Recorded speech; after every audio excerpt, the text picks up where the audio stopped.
আল্লাহু আকবার। সুবহানাকাল্লাহুম্মা ওয়া বিহামদিকা ওয়া তাবারাকা ইসমুকা ওয়া তাআলা জাদ্দুকা ওয়া লা ইলাহা গায়রুক। এই নামাজে দাঁড়ায় তামাশা করতেছে নামাজের সাথে। সহিহ বুখারী 757 নম্বর হাদিস। এক সাহাবী নামাজ তিনবার পড়ছে, নবী বলেন ইরজি ফাসাল্লি ফাইন্নাকা লাম তুসাল্লি, যাও আবার নামাজ পড়ো, তুমি নামাজ পড়ো নাই। এরপরে নবী এক রাকাত নামাজ তাকে পড়া শিখিয়ে দিছে আর বললেন এইভাবে তুমি যত রাকাত নামাজ পড়বা এইভাবে পড়বা, তাহলে এটা হবে নামাজ। এখন আপনি মসজিদে গিয়ে নামাজ পড়ে বের হয়েছেন, বের হওয়ার পরে ওই যে যাদের জুতা নষ্ট করছেন তারা কষ্ট পাইছে, বান্দা না মাফ করলে আল্লাহ মাফ করবে না, তাহলে মানুষকে যে কষ্ট দিলেন এটা ঠিক করলেন না, এটা আপনি খারাপ একটা এখানে আপনি অভ্যাস প্রদর্শন করলেন। আপনি মসজিদে গেলেন, সামনের কাতারে একজন বাচ্চা ছেলে দাঁড়াইছে, ওরে বললেন এই তোর আব্বার নাম কি? কৌম। ও আচ্ছা আচ্ছা আচ্ছা, চান্দুলিয়া। হ্যাঁ চান্দুলিয়াই তো, চান্দুলিয়া উত্তরপাড়া অমুকের ছেলে না তুই? বাপটা যেমন বলার না, যা যা, এইটা বইলা হ্যাঁ বের করে দিস।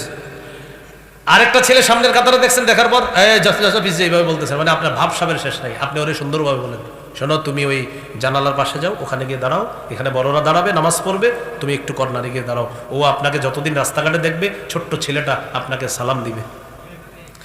আর বিপরীত দিকে ওর সাথে যেটা করলেন আপনি, যা পিছে যায় এরকম করলেন, ও দোকানের পিছনে ইটের বাটার পিছনে লুকায়া থাকবে, ইট নিয়ে আপনি যাবেন, আপনি মারবে। আখলাক সব জায়গায় দেখাতে হবে ভাই, আল্লাহ তৌফিক দান করেন। তাহলে ইসলামে পরিপূর্ণ প্রবেশ করেছি কিনা? কয় আলামত?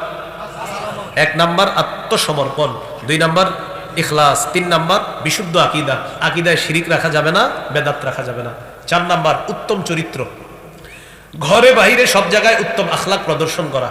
আপনি আমাদের সামনে সুফি সাহেব, ঘরে আপনার বিবির কাছে আপনি খুব খারাপ, দেখতেই পারে না, এরকম যেন না হয়। রাসূলুল্লাহ সাল্লাল্লাহু আলাইহি সাল্লাম বলেন খায়রুকুম লিআহলিহি ওয়া আনা খায়রুকুম লিআহলি, তোমাদের মাঝে সর্বোত্তম ওই ব্যক্তি যে তার বিবির কাছে উত্তম, পরিবারের কাছে উত্তম। আর শোনো, আমি আমার পরিবার আমার বিবিদের কাছে এই পৃথিবীর সর্বশ্রেষ্ঠ উত্তম চরিত্রের অধিকারী আমাদের নবী। এটা হলো ঘরের চরিত্র। বাহিরে আপনি মসজিদে গেছেন নামাজ পড়তে, মাশাআল্লাহ নামাজ পড়তে দ্রুত দৌড় দিছেন, দৌড়ে গিয়ে মসজিদের সামনে 14 জনের জুতা আছে, আপনার জুতার পবিত্র কাদা দিয়ে ওই 14 জনের জুতাগুলো নষ্ট করলেন। কাদা পবিত্র হতে পারে, সমস্যা নেই, কিন্তু যাই হোক আপনার সম্মানিত জুতার কাদা, এই কাদাগুলা দিয়ে 14 জন মুসল্লির জুতা নষ্ট করলেন। এবার মসজিদে গিয়ে আল্লাহু আকবার বলে নামাজে দাঁড়াইছে, খুব দ্রুত আসছে উনি, আল্লাহু আকবার।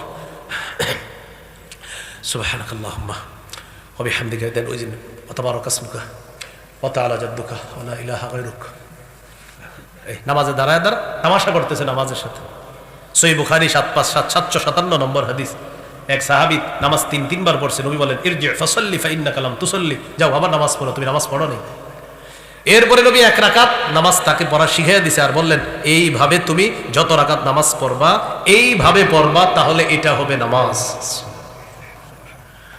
এখন আপনি মসজিদে গিয়ে নামাজ পড়ে বের হয়েছেন, বের হওয়ার পরে ওই যে যাদের জুতা নষ্ট করছেন তারা কষ্ট পাইছে, বান্দা না মাফ করলে আল্লাহ মাফ করবে না, তাহলে মানুষকে যে কষ্ট দিলেন এটা ঠিক করলেন না, এটা আপনি খারাপ একটা এখানে আপনি অভ্যাস প্রদর্শন করলেন। আপনি মসজিদে গেলেন, সামনের কাতারে একজন বাচ্চা ছেলে দাঁড়াইছে, ওরে বললেন এই তোর আব্বার নাম কি? কৌম। ও আচ্ছা আচ্ছা আচ্ছা, চান্দুলিয়া। হ্যাঁ চান্দুলিয়াই তো, চান্দুলিয়া উত্তরপাড়া অমুকের ছেলে না তুই? বাপটা যেমন বলার না, যা যা, এইটা বইলা হ্যাঁ বের করে দিস। আরেকটা ছেলে সামনের কাতারে দেখছেন, দেখার পর এইভাবে বলতেছেন, মানে আপনার ভাব সাবের শেষ নাই। আপনি ওরে সুন্দরভাবে বলেন শোনো তুমি ওই জানালার পাশে যাও, ওখানে গিয়ে দাঁড়াও, এখানে বড়রা দাঁড়াবে নামাজ পড়বে, তুমি একটু কর্নারে গিয়ে দাঁড়াও, ও আপনাকে যতদিন রাস্তাঘাটে দেখবে ছোট্ট ছেলেটা আপনাকে সালাম দিবে। আর বিপরীত দিকে ওর সাথে যেটা করলেন আপনি, যা পিছে যায় এরকম করলেন, ও দোকানের পিছনে ইটের বাটার পিছনে লুকায়া থাকবে, ইট নিয়ে আপনি যাবেন, আপনি মারবে। আখলাক সব জায়গায় দেখাতে হবে ভাই, আল্লাহ তৌফিক দান করেন। 5 নাম্বার আলামত লেনদেনে স্বচ্ছ থাকা। শুক্রবারে আপনার কাছে একজন টাকা পায়, আর আসে না শুক্রবার কিয়ামতের আগে, লেনদেনে স্বচ্ছ থাকতে হবে। আল্লাহ তাআলা বলেন সূরা মাইদার 1 নম্বর আয়াত, ইয়া আইয়ুহাল্লাযীনা আমানু আউফু বিল উকুদ, হে ঈমানদারগণ তোমরা চুক্তিগুলা পূর্ণ করো, তোমরা যাদের সাথে চুক্তিতে আবদ্ধ হও, লেনদেন করো, এগুলা তোমরা পূর্ণ করো।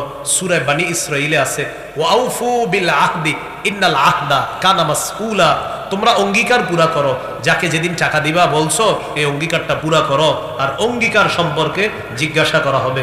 তাহলে ইসলামে পরিপূর্ণ প্রবেশ করেছি কিনা? কয়টা আলামত ভাই? 5টা আলামত আমরা সবাই মনে রাখবো। 1 নাম্বার আত্মসমর্পণ করা, 2 নাম্বার ইখলাসের সাথে আমল করা, 3 নাম্বার বিশুদ্ধ আকীদা, 4 নাম্বার আপনার উত্তম চরিত্র, 5 নাম্বার লেনদেনে স্বচ্ছ থাকা। আল্লাহ তাআলা আমাদের সকলকে যে কথাগুলো শুনলাম বললাম আমল করার তৌফিক দান করেন।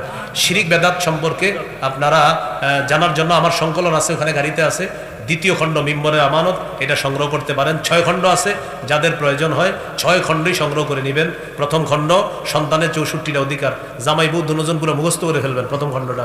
2য় খণ্ড শিরিক বেদাত, 3য় খণ্ড হালাল হারাম, 4র্থ খণ্ড স্বামী স্ত্রীর অধিকার, 5ম খণ্ড লা ইলাহা ইল্লাল্লাহর ব্যাখ্যা, 6ষ্ঠ খণ্ড নামাজ। যাদের প্রয়োজন হয় গাড়ি থেকে সংগ্রহ করতে পারেন। শর্ত হলো গাড়ির কাজ ভাঙা যাবে না। হ্যাঁ, ঠিক আছে।